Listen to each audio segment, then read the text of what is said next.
भाई जिगर में दम रखने वालों से पूरी दुनिया डरती है और ये डर जरूरी भी है, खासकर जब आपको देश बचाना हो। चाणक्य से लेकर सुभाष चंद्र बोस तक सबने अपने जिगरे से वो कर दिखाया है जिसके बारे में हम आज तक पढ़ते हैं। और ऐसी ही एक स्टोरी है रानी दीदा की। कई लोगों ने तो पहली बार ये नाम सुना, क्योंकि हमारी हिस्ट्री की बुक्स में ये नाम ज्यादा आता ही नहीं है। शायद लिखने वाले इनके बारे में कागज पर लिखना भूल गए या उनकी स्याही खत्म हो गई, पता नहीं, लेकिन हम सब अब इनको जल्द ही बड़े पर्दे पर देखेंगे। दरअसल कल कंगना रनौत ने अपनी आने वाली film Manikarnika returns the legend of दीदा को अनाउंस कर दिया। तब से ही लोगों में सवाल है कि आखिर ये रानी दीदा थी कौन। हमने जब इनके बारे में पढ़ा तो दंग रह गए। आजकल एक बड़ा फेमस डायलॉग चल रहा है, powerful people make places powerful, और ऐसी ही पावरफुल शख्सियत थी रानी दीदा।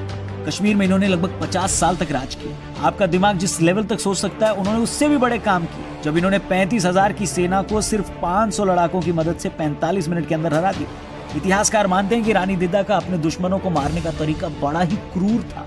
ऐसा इसलिए क्योंकि वो इससे एक मैसेज देती थी कि उनकी रियासत के अंदर घुसने वालों का क्या अंजाम हो सकता है। दिव्यांग होने के बाद भी वो कभी हारी नहीं। आज भी कश्मीर की आखिरी रानी होने का गौरव प्राप्त है।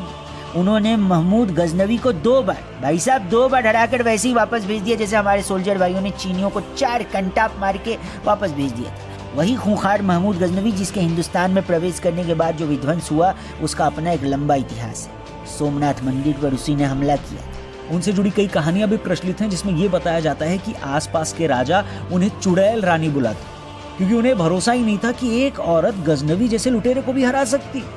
उनके लिए तो बस ये चुड़ैल ही थी जिसके पास काला जादू की कला थी, ऐसा उनका कहना था। लेकिन रानी दीदा ने कभी भी अपने पीछे बोलने वालों की परवाह नहीं की। गुरिल्ला वॉरफेयर टैक्टिक्स देने का श्रेय भी इन्हीं को जाता है। इनकी बहादुरी को देखकर ही इनके पति सेनगुप्त ने अपने नाम के आगे इनका नाम लगाया। दिद्दक सेनगुप्त कहलाए वो। राजा सेनगुप्त के मरने के बाद भी उन्होंने सती होने से साफ मना किया और राजगद्दी संभालने के साथ अपने बेटे को पढ़ाया लिखाया भी। राजनीति में उनकी पकड़ बहुत मजबूत थी, लेकिन किस्मत की मार ऐसी पड़ी कि बाद में उसी लड़के ने उनको महल से निकाल दिया, जिसके बाद भी उन्होंने अपने राज्य के लोगों के साथ जुड़ाव जारी रखा। पूरे एशिया और ईरान जैसे देशों तक व्यापार मजबूत करने, सैकड़ों मंदिरों के निर्माण और अखंड भारत को बचाए रखने में उनका कंट्रीब्यूशन कोई भुला नहीं सकता। उनकी वजह से ही कश्मीर के रास्ते घुसपैठ की कोशिश करने वाला महमूद गजनवी गुजरात के रास्ते हिंदुस्तान में आने को मजबूर हो गया। इसीलिए तो मैंने शुरुआत में कहा था कि जिगर में दम रखने वालों के सामने दुनिया झुकती है। भाई साहब, कहा जाता है कि राजा विक्रमादित्य के बाद अगर किसी ने इतने बड़े लेवल पर इतने साल राज किया तो रानी दीदा उनमें से ही एक थी। इनकी कहानी को जब हम बड़े पर्दे पर देखेंगे तो 2 फायदे होंगे भाई साहब। एक तो अपनी हिस्ट्री के बारे में, इतिहास के बारे में हमें पता चलेगा तो गर्व महसूस होगा, और दूसरा हम एक ऐसी कहानी को बड़े पर्दे पर देख पाएंगे जो रानी लक्ष्मीबाई जैसी वीरांगनाओं की लिस्ट में आती है। क्या इनकी कहानी आपने भी पहली बार सुनी? सुन के कैसा महसूस हुआ आपको कमेंट करके हमें ज़रूर बताएं। और इस देश के इतिहास को, भारत के इतिहास को सही तरीके से दर्शाती हुई फिल्में बननी चाहिए नहीं बननी चाहिए दोस्तों, कमेंट करके ज़रूर बताएं। अपना ख्याल रखना। We are signing out. Jai Hind, Vande Mataram.